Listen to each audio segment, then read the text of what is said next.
Hello everyone. Welcome to class 6 subject mathematics chapter 2 lecture 2. Yesterday we have learned about natural numbers, that counting numbers are called natural numbers. Then whole numbers. Natural numbers including 0 are called whole numbers. After that we have learned successor and predecessors of whole numbers. To find out successor, it is given whole number plus 1. And predecessor of a whole number is given whole number minus 1. Then we have learned that 0 is not the successor of any whole number. 1 is the smallest natural number and 0 is the smallest whole number. Now today in this lecture, we will learn fundamental operations on whole numbers. We are already familiar with the 4 fundamental operations of addition, subtraction, multiplication and division on the whole numbers. In this section, we shall learn some basic properties of the operations of addition and multiplication on whole numbers, which make our calculations very simple. Now see properties of addition. Our first property is closure property of addition. What is this closure property of addition? If A and B are any two whole numbers, remember, if A and B are any two whole numbers, then A plus B is also a whole number. This is called closure property of addition. Let us clarify it with the help of example. Whole number, first whole number is 18, second whole number is 23. Find out their sum. 18 plus 23 is 41. Now tell me, is 41 a whole number? Yes, 41 is a whole number. See the next example. 127 plus 308. These are two whole numbers, 127 and 308. And when we find out their sum, we get 435. So is 435 a whole number? Yes, 435 is a whole number. So closure property is a property in which A and B are two whole numbers and their sum is also a whole number. Our next property is commutative property of addition. If A and B are two whole numbers, then A plus B equal to B plus A. That means reversing the place of digits, reversing the numbers will not change the answer. Either we are doing 4 plus 5 or 5 plus 4. It will not change the answer. This is called commutative property of addition. In this, we add two whole numbers in two different orders and check whether the sum is same or not. See examples. First is 39 plus 28 equal to 67. Now by changing the numbers, now first number we are taking 28 and second number I am taking 39. 28 plus 39, this is also equal to 67. So is 39 plus 28 equal to 28 plus 39? Yes. In second example also, 231 plus 78 equal to 309 and 78 plus 231, that is also equal to 309. So we find that whatever order we add any two whole numbers, their sum remain the same. This is the commutative property of addition. Third is associative law of addition. If A, B and C are three whole numbers, now in this we have three whole numbers, then A plus B we are keeping A and B in one bracket plus C outside. That means we are making the pair of two whole numbers, A plus B, and then we add C to that. It is equal to, now we are making B plus C first. We are finding the sum of B plus C and then we add A to that. This is called the associative law of addition. See the example. 8, 13 and 6. These are the three whole numbers we have. First we have done 8 plus 13 first. 8 plus 13 and then we add in this sum 6. 8 plus 13 is 21 and 21 plus 6 is 27. Now we are changing the orders. Now in this 8 plus and we are doing 13 plus 6 first. So 13 plus 6 is 19. So 8 plus 19 is 27. Are they equal? Yes. Now see the second example. 52, 17 and 23. These are the three whole numbers. Now we are taking 52 and 17. We are finding their sum first. So 52 plus 17, it is 69. And then to 69 we are adding 23. So 69 plus 23 is 92. Now again I am changing the order. I am taking 52 separate and first of all we are finding the sum of 17 plus 23. So it is 52 plus 40. 17 plus 23 is 40. And now 52 plus 40, that is also equal to 92. Are they equal? Yes. So from the above example, we find that the sum of any three whole numbers is whatever way we associate them remains the same. Means change of order of number in addition will not change the answer. Now next is existence of additive identity. What is this additive identity? The zero has a special role in addition. We know very well when we add 0 in any number, we get that number as an answer.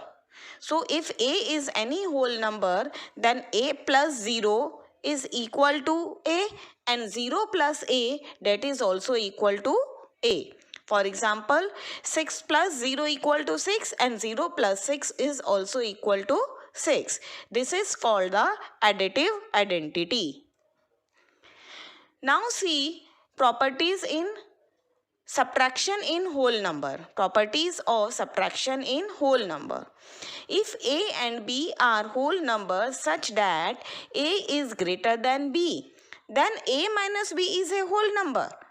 If A is greater and B is smaller, then we can do A minus B and whatever result we get, that is a whole number.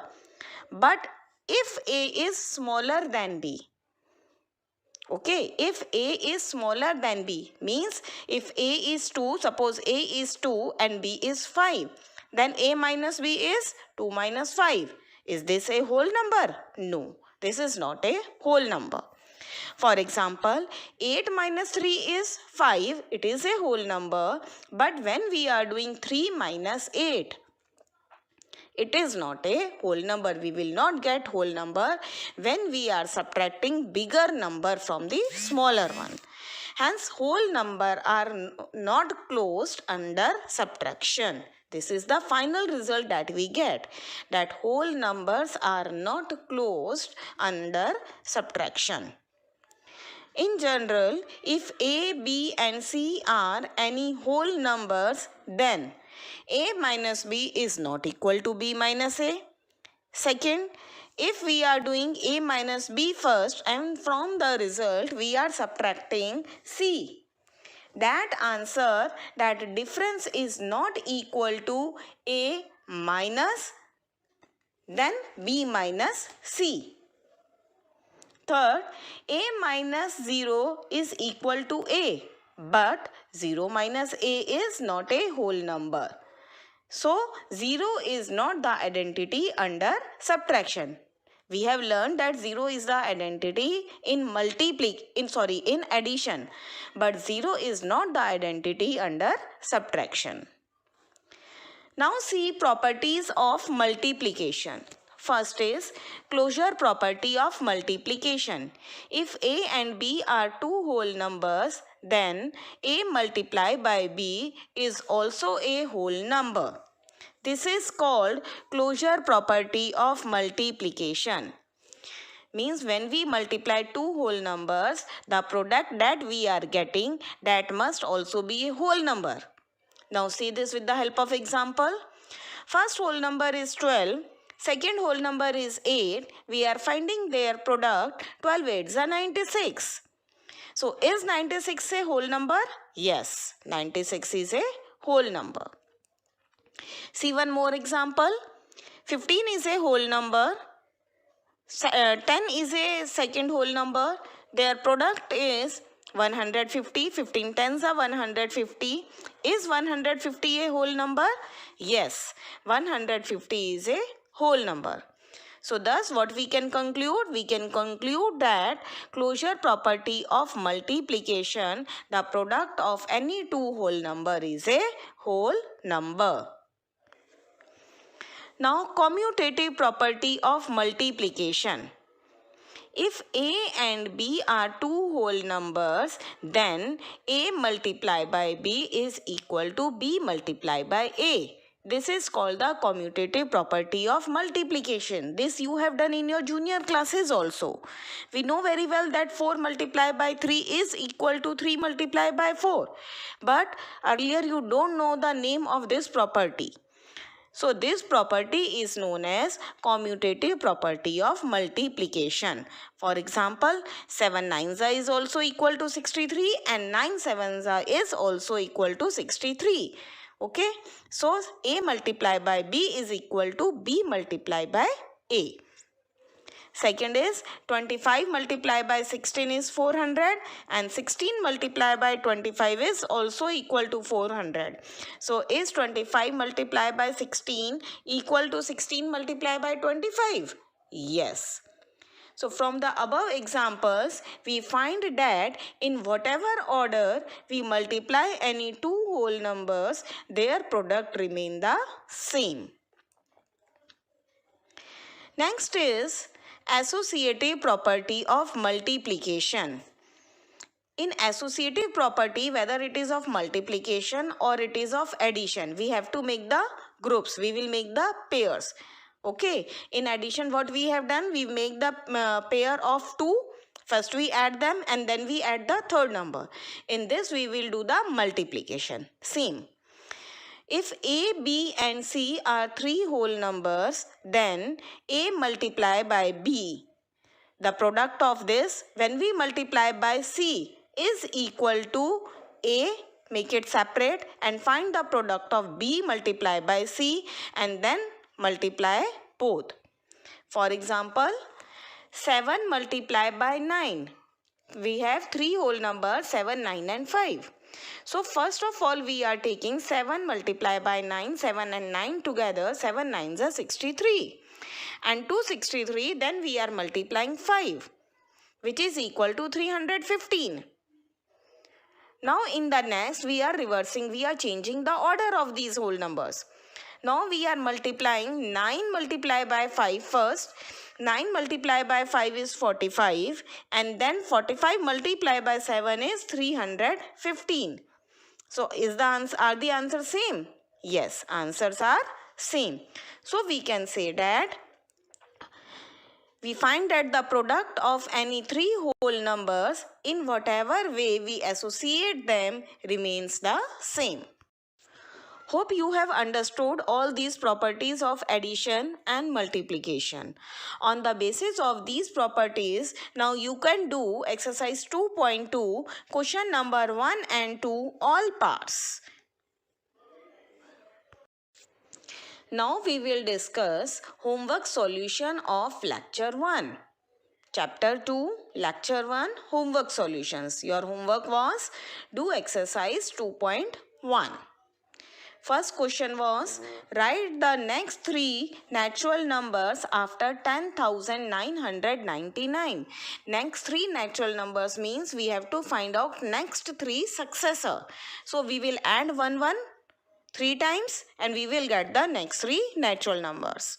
So first is 10,999 plus 1 is 11,000. Then 11,000 plus 1 is 11,001. Then 11,001 plus 1 is 11,002. Second question is, write the three whole numbers occurring just before 10,001. Before means we are finding the predecessor, and for predecessor we have to subtract 1. That means 3 times we will subtract 1. So three whole numbers just before 10,001 are 10,998, 9,999 and 9,998. Next is, which is the smallest whole number? 0. Fourth, how many whole numbers are there between 32 and 53? Now remember, what is asked? Between. And whenever between word is there, we will not include both the numbers. Okay, neither we will include 32 nor we will include 53. So whole numbers between 32 and 53 are, it is 53 minus 32. Okay, and when we are subtracting 53 minus 32, 32 we have excluded, but we have to exclude 53 also. So one more we have to subtract. So it is 53 minus 32 minus 1, which is equal to 20. So there are 20 whole numbers between them. I have written all the whole numbers also. Fifth is, write the successor of. Successor you know, plus 1, given whole number plus 1. And then write the predecessor of. Predecessor is given whole number minus 1. Next question. In each of the following pair of numbers, state which whole number is on the left of the other number on the number line. Now pair of numbers are given. You have to tell which number lie on the left hand side of the other. Okay. On the left hand side always smaller number is there, and on the right hand side greater number. Now see, first pair is 530 and 503. Which one is greater? 530 is greater. So 503 is on the left side of 530 on the number line. Again I am telling, smaller number is on the left hand side and greater on the right hand side. So 503 is on the left hand side of 530. In this way you can do all the parts. This is all for today. Tomorrow we will meet again. Bye.